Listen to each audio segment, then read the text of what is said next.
Hello, hi, how are you? ¿Cómo están todos? It's Auxi Benitez here, the Spanish tutor. So today what we are going to be working on is the GCSE Spanish listening paper. This is based on the AQA listening paper, which is what I have more experience teaching. And we are going to start. So here it is. So these are the facts about the listening paper. So if you're doing foundation, the time allocated to your exam is 35 minutes, 5 minutes reading time before the test.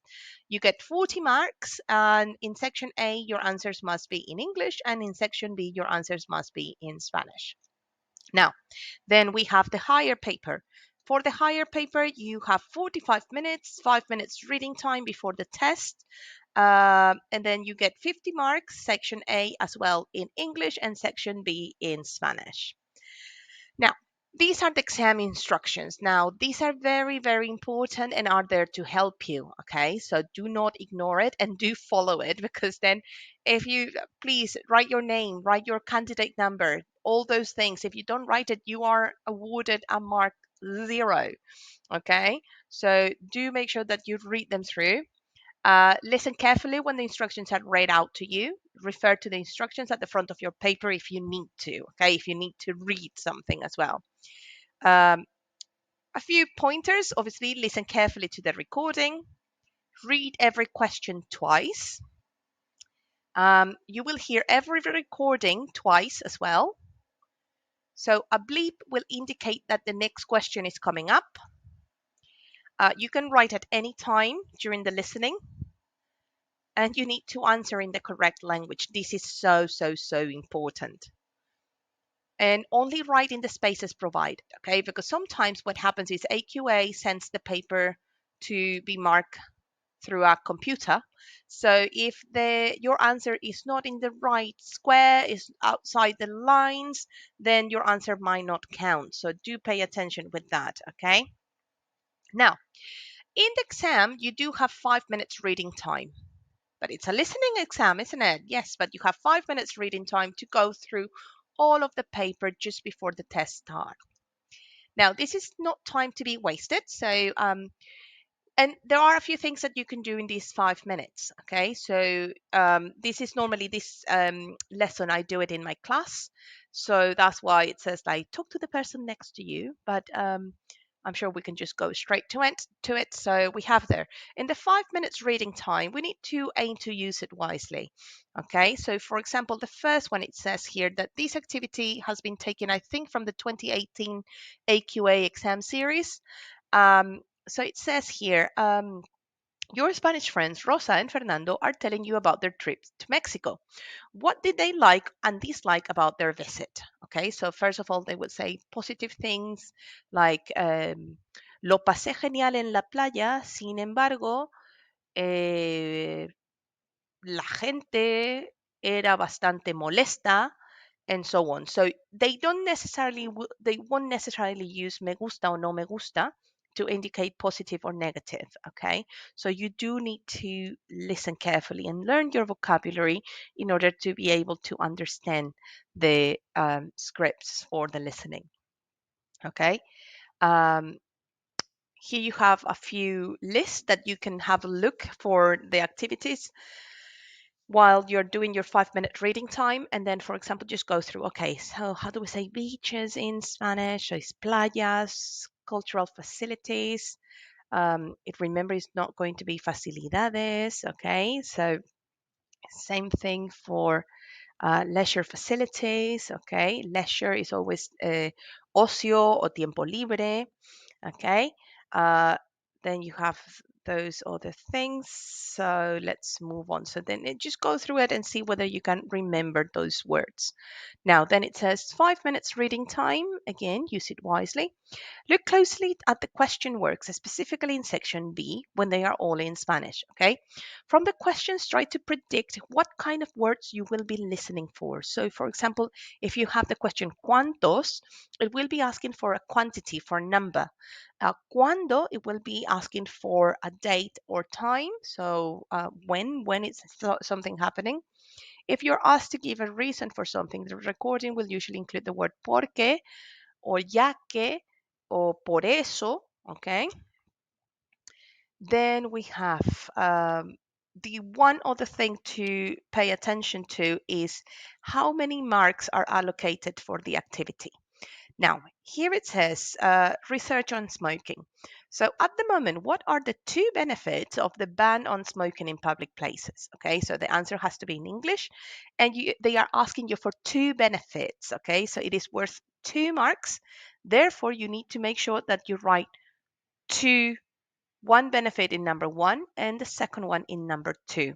Try not to just write everything you hear because that's not what they want. There needs to be one benefit in number one and a second one in number two.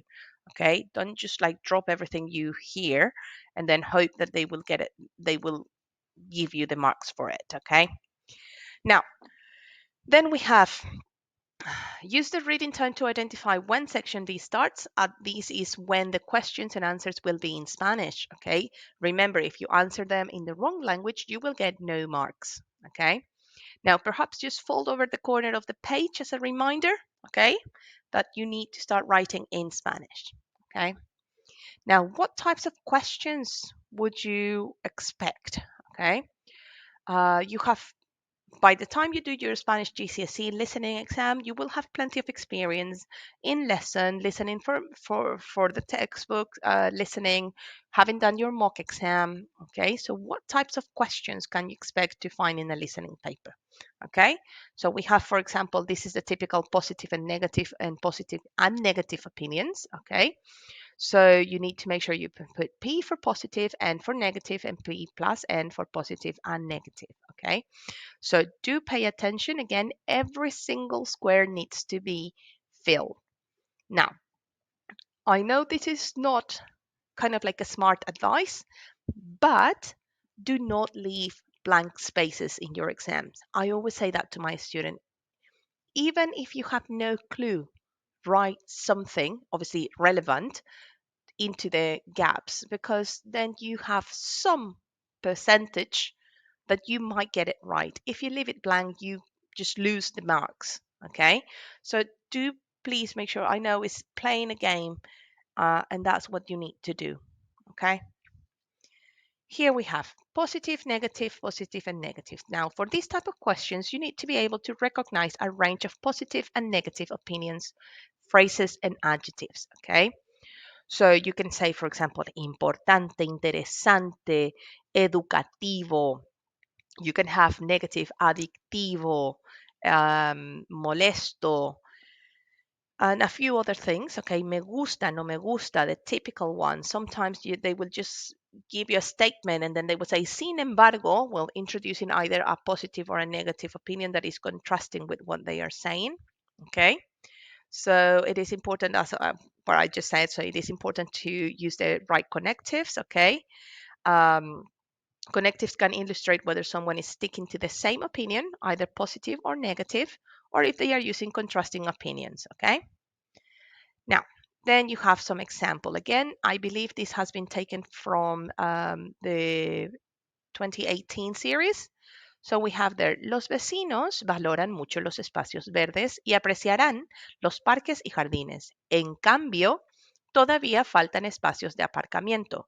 Now here, they haven't used any like just stand out positive or negative phrases.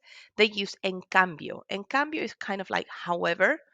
Um, there are still some they still lack parking spaces. That's what it says. So you need to make sure that you know your vocabulary. Okay. Then we have el diseño de la piscina es estupendo, mientras que el nuevo cine está muy lejos. La zona comercial será bonita y moderna, aunque demasiado ruidosa por los coches. Okay? So there you have some example. Demasiado is too. Too is never used in a positive way. Es demasiado molesto. You could sometimes use it in a positive way, but it's mainly used in a negative way. Now, if you would like this presentation, do make sure that you join the Facebook group. The link is just at the bottom of the on the comments. So join us. and you can download from my Facebook group. There is a mini course. There are plenty of resources that you can get that will help you with your Spanish GCSE. And even if you're a teacher, you can just download things from there as well, and it's all free. Okay. Then it says, this is an exam question that is embedded on the presentation. Again, if you join my Facebook group, you can have access to it. It has been taken from the 2018 series, so you can do that as well. You can just cut and paste if you need to. Um, then you have, for example, positive and negative. You have a little bit more examples. So you have this has been taken from a textbook, I believe. I'm not sure which one because this presentation I created it a while back. So again, it's talking about you have their mejores, pero, okay, es muy caro. So those are some key words that if you know them, you will be able to say it properly. Okay. Now, there you have the answers. Okay. Now, this is another type of questions that you might expect. I mean, this is knowing your tenses, okay, present, past, and future. So this question requires you to identify whether an activity took place in the past, takes place in the present, or will happen in the future.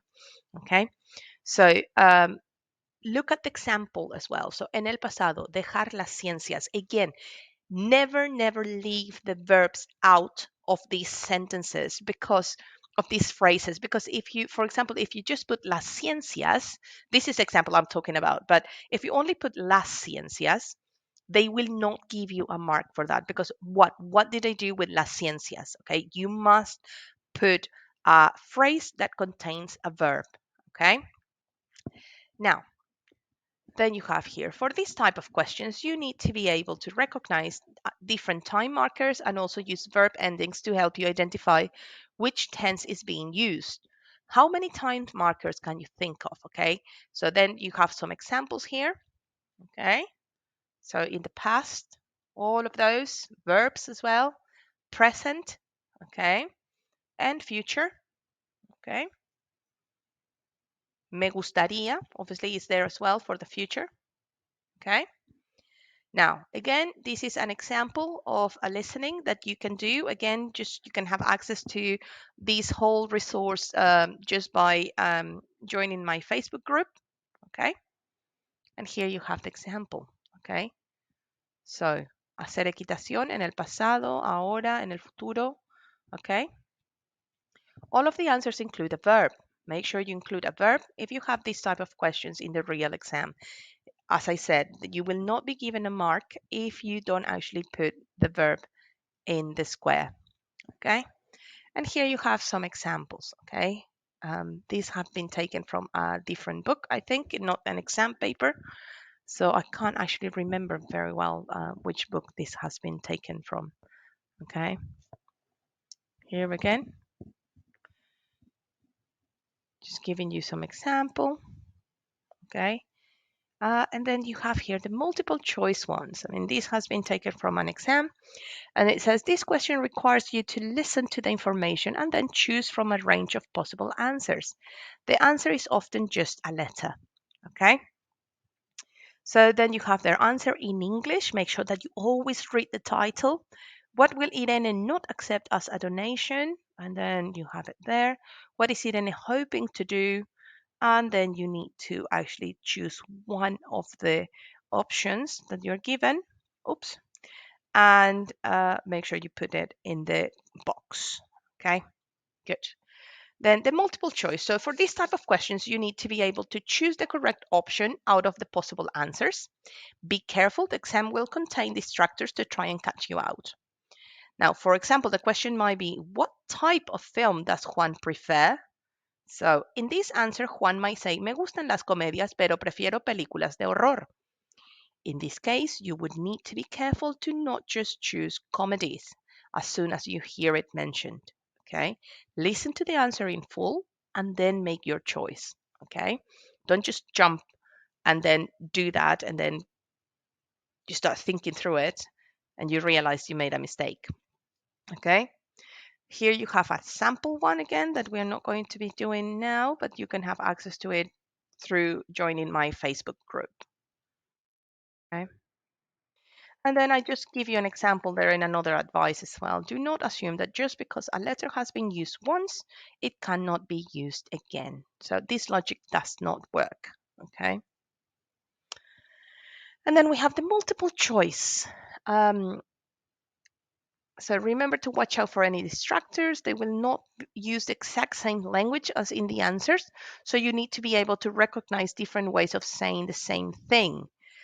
So, for example, you can say montar a caballo, hacer equitación, nadar, ir a la piscina. Okay, so you need to know that they are the same activities with different phrases. Okay. And then here we have some final advice. So prepare fully for the exam. Listen to as much Spanish as you can in the days leading up to the exam, such as Spanish radio, past papers. Go onto your exam board website. They always have past papers that you can practice. Um, you can do the CGP exam practice workbook. You can just have some Spanish in the background. They will get your ears used to hearing some Spanish. Podcasts, there are so many for Spanish students at the moment. So you can just choose it. You have your phone. Anything is just there. I mean, you just click it and you can get it. So use your phone, use technology as a tool to actually get you what you want and the grade you want in your Spanish GCSE. Um, as I said there, so complete exam papers or exam questions on LanguageNet or in the CGP workbook.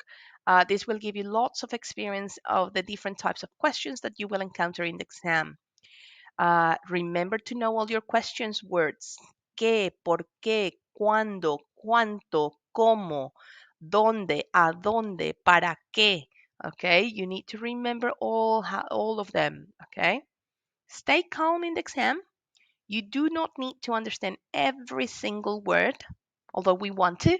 I know it can be overwhelming, but just make sure that you stay focused and you pick out the details that you need, okay?